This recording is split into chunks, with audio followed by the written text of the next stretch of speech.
In music resides the power to move people. Moved people have the power to affect change. The music you are about to hear is sung with the hopes of affecting such change.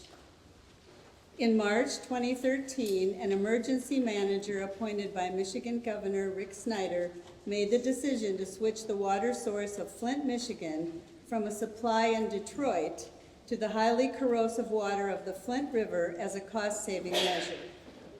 Although the city's operating plan proposed corrosion control to treat the water from the Flint River, the Department of Environmental Quality officials told the city it was not necessary. Following the switch in April 2014, there were immediate concerns from Flint residents about the taste and the color of the city's new water. Unbeknownst to residents, the highly corrosive river water was tearing through the pipes, leaching harmful chemicals and lead in the water supply. In October 2014, the General Motors plant in Flint deemed the water too corrosive for their manufacturing usage and made the decision to switch the water to a different source. Meanwhile, this water that was unsuitable for auto manufacturing was still flowing freely from the faucets of Flint citizens' homes. The governor's attorney recommended switching back to Detroit's water authority, and a state report linked Flint's water to a deadly outbreak of Legionnaire's disease, but nothing was done. In January of 2015, the city announced that Flint's water was in violation of the Safe Drinking Water Act. Officials said residents with normal immune systems had nothing to worry about. In February 2015, a manager at the U.S. Environmental Protection Agency told Michigan's officials that because of the chemistry of the river water, contaminants from pipes, including lead, were being leached into the water system. The state worked to discredit him, stating publicly there was no lead problem. In August 2015, Virginia Tech professor Mark Edwards' test revealed high lead levels in Flint's water. The state rejected his findings, and again, nothing was done.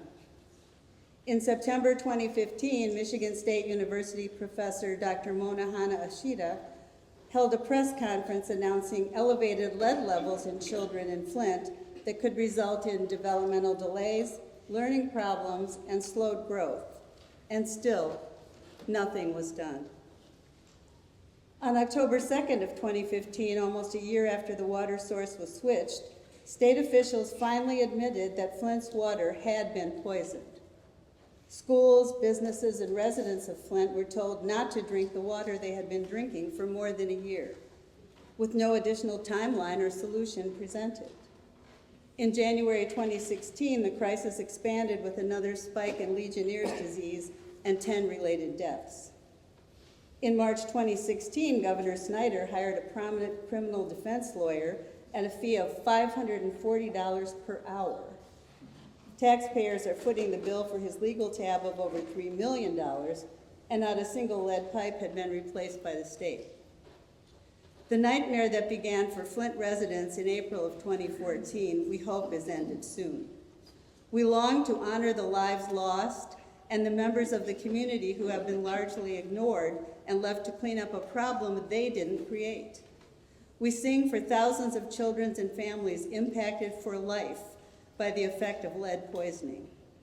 Water donations have been slowing, media attention had been waning, yet thousands of Flint families are still reliant on bottled water for cooking, cleaning, drinking, and bathing.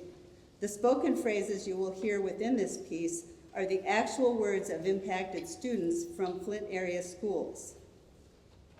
This year, in May of 2025, the Environmental Protection Agency lifted its emergency order.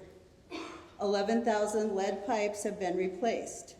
However, after the court-approved settlement, an additional 3,200 addresses were discovered that had been previously overlooked, meaning some lead pipes still exist today.